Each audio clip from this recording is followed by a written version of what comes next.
Bonjour et bienvenue sur Film à l'emporter. Aujourd'hui, je vais vous faire découvrir un film de science-fiction australien intitulé Other Life. La scène de départ met en scène les frères et sœurs Amari, vêtus de combinaisons de plongée noire, sur la plage. La sœur, Ren, veut se baigner mais son frère, Jared, est un peu nerveux car il a peur des grandes marées. Néanmoins, après avoir un peu insisté, il la rejoint dans l'eau, et tous deux s'amusent énormément. Ensuite, la scène passe à un motif vif et changeant, montrant une vue depuis la fenêtre d'un immeuble. Ren se réveille avec un filet de liquide noir qui coule de son œil. On la voit assise sur le sol avec des récipients de gouttes en plastique vide. Ren est la chercheuse principale d'une entreprise technologique qu'elle a cofondée avec un entrepreneur nommé Samdi. Grâce aux nanotechnologies, elle a inventé Other Life, une forme biologique de réalité virtuelle capable de générer des souvenirs réalistes. Grâce à elle, on peut voyager dans un environnement complètement différent et s'amuser en toute liberté.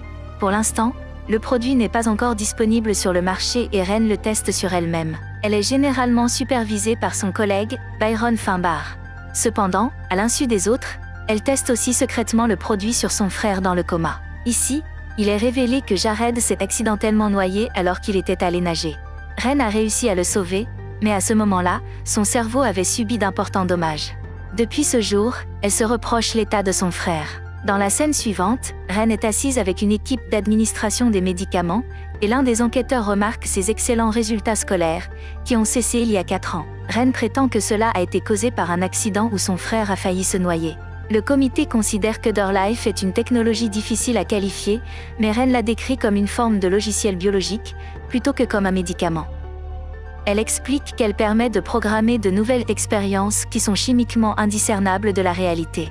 Les enquêteurs évoquent également le père de Ren, qui avait déjà exprimé des inquiétudes quant au danger potentiel d'une exposition prolongée à sa technologie, notamment le risque de crise d'épilepsie et de mort cérébrale.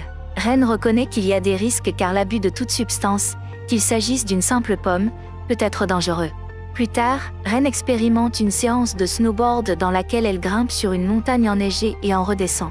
Cependant, le programme présente soudainement un problème technique, ce qui fait que l'expérience se répète. À son réveil, Ren découvre qu'elle est immergée dans le monde d'Other Life depuis 6 jours déjà. Malgré les problèmes techniques qu'elle rencontre, elle reste optimiste quant à leur résolution et pense qu'Other Life sera un produit populaire à l'avenir.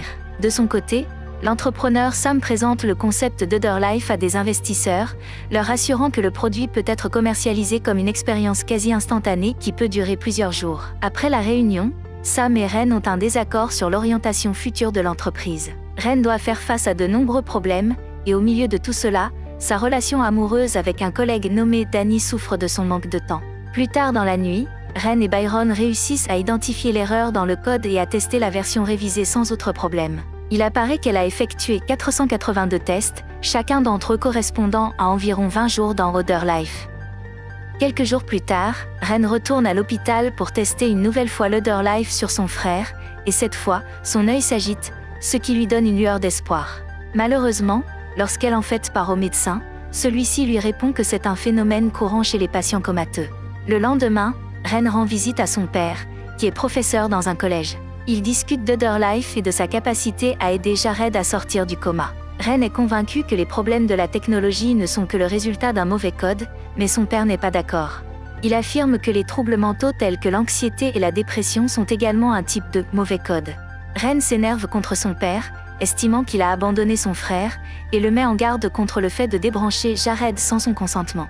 Cependant, le vieil homme l'ignore et s'en va. Au travail, Sam et Byron découvrent que la quantité de nanite utilisée est bien plus élevée que ce que Ren a déclaré. Ils lui demandent quelle simulation elle a effectuée, mais elle ne leur donne aucun détail, disant que c'est encore expérimental. Quelques instants plus tard, Sam et Ren sont seuls quand il partage son idée la plus récente. Il veut que le gouvernement autorise leurs produits à être utilisés comme alternative aux prisons. Selon Sam, les détenus seraient enfermés dans leur propre tête pendant des années alors qu'une minute seulement s'écoulerait en temps réel, ce qui permettrait de réduire la surpopulation carcérale. Cependant, Ren décline fermement la proposition, disant qu'elle n'est pas applicable. Suite à cela, elle sort du bâtiment et tombe sur Danny. Les deux se retrouvent après une longue période de séparation, ils décident donc de passer un moment privé ensemble. Une fois qu'ils ont fini de se retrouver, Ren lui permet d'essayer le snowboard dans Other Life, ce qui lui plaît beaucoup. Après cela, elle se remet au travail, tandis que Dani prend un autre collyre et l'essaie, sans savoir qu'il s'agit du collyre expérimental qu'elle a conçu pour Jared. Il est alors victime de violentes crises d'épilepsie, et lorsque Ren s'en aperçoit, elle appelle immédiatement les secours. Malheureusement, Dani ne survit pas. Dans la scène suivante, lorsque Sam découvre l'incident, il confronte Ren et l'interroge avec colère sur l'expérience qui a causé la mort de Dani. Il apparaît que toutes les expériences ont été soigneusement testées et approuvées, à l'exception de celle-ci. Cela provoque un choc dans les médias et les autorités sont sur le point de fermer l'entreprise. Cependant, Sam ne va pas se laisser faire si facilement. Usant de son influence et de sa richesse, il conclut un accord dans lequel le gouvernement accepte d'abandonner toutes les charges, et en échange, Ren devra passer à un an d'isolement dans Other Life. Lorsque cette dernière apprend la nouvelle, elle est furieuse que Sam ait commercialisé cette idée derrière son dos. Cependant, pour le bien de leur entreprise, elle accepte d'en faire partie. Ensuite, ils se rendent tous dans la salle de test, où Byron administre le collyre à Ren.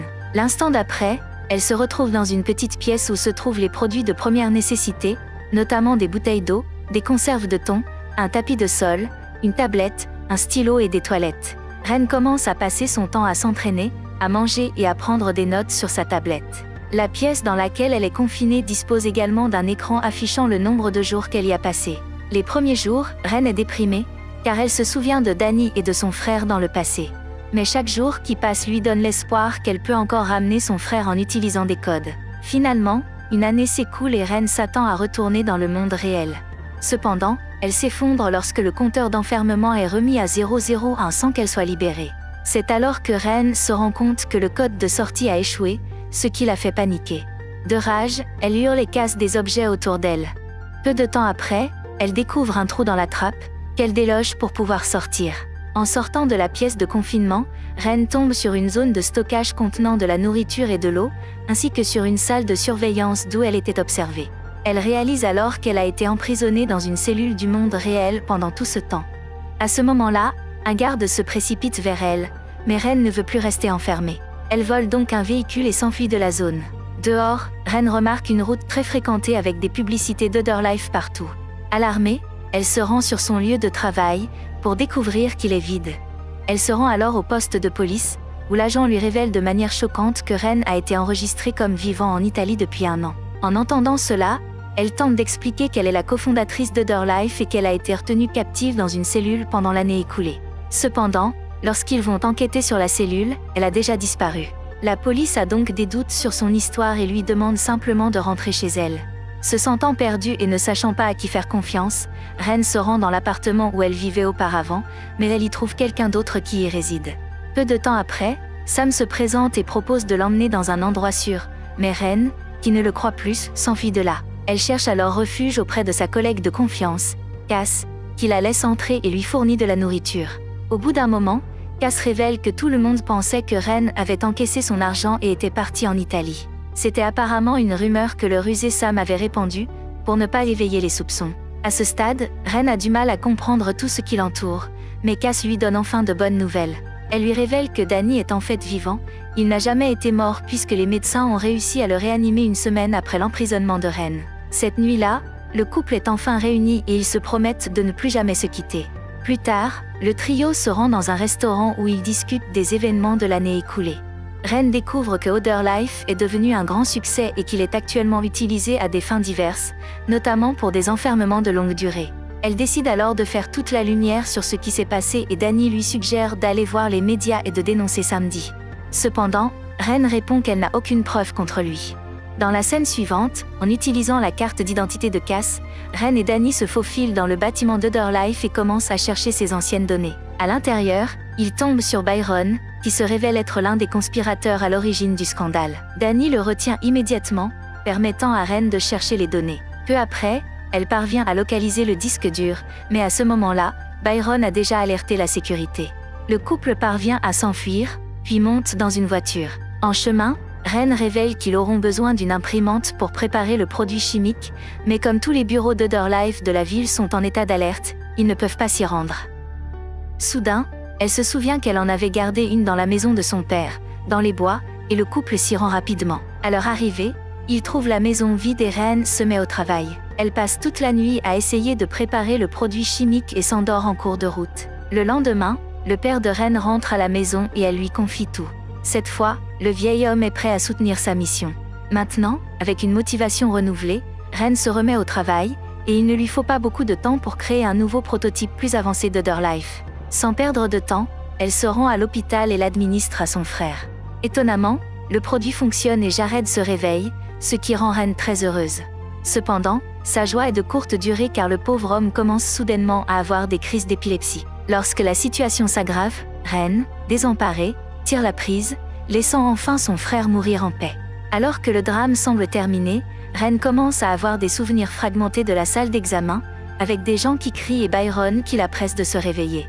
Il s'avère que son évasion supposée faisait partie d'un bug d'Otherlife pendant son année d'emprisonnement. Cela signifie que toutes ces expériences post-incarcération faisaient également partie d'une expérience interactive d'Otherlife.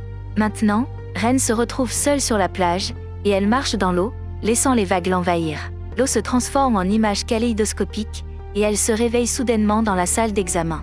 Après avoir vécu tout cela, Ren prend le temps de se calmer avant de se rendre dans la cabine de Samdi. Elle annonce alors qu'elle va prendre un congé de la société pour se concentrer sur la recherche et le développement. Elle laisse l'entreprise à Sam, mais garde le brevet.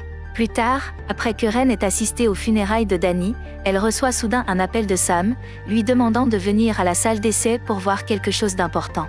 Lorsqu'elle arrive, elle trouve Sam et Byron en train de revoir son expérience.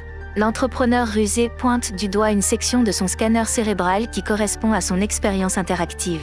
Il dit qu'elle a miraculeusement réussi à s'échapper de la prison virtuelle, et que cela pourrait être une avancée majeure pour leur plan futur. Sam veut maintenant qu'elle participe à un autre test pour obtenir des résultats plus concluants, mais lorsque Ren refuse, il lui administre brusquement le produit chimique dans les yeux, la forçant à se retrouver dans la même cellule. Byron accepte à contre-séance lorsque Sam affirme que c'est le seul moyen d'obliger Ren à l'aider. Dans l'autre monde, Ren parvient à se calmer, ce qui permet à la simulation de s'accélérer et de tourner en boucle à l'infini. Peu après, elle se réveille toute seule dans le monde réel, battant ainsi 2 fois la prison virtuelle. Cependant, cette fois, Ren, en colère, ne se laisse pas faire si facilement. Elle essuie le produit chimique de ses yeux et l'envoie rapidement dans ceux de Sam, le piégeant dans son propre emprisonnement d'1 an dans Otherlife. Le programme est victime d'un bug qui met sa vie en danger, mais Ren refuse de laisser Sam s'échapper avant qu'il n'ait purgé la totalité des 365 jours. Elle attend même quelques jours de plus pour qu'il puisse vivre son agonie lorsque le compte à rebours se remet à 0. Une fois que Sam a récupéré, Ren le laisse sangloter sur la chaise. Le film se termine alors qu'elle et son père se rendent à l'hôpital et débranchent en larmes le respirateur artificiel de Jared. Ren se rend ensuite sur la même plage et observe l'océan, se remémorant les bons moments passés avec son défunt frère.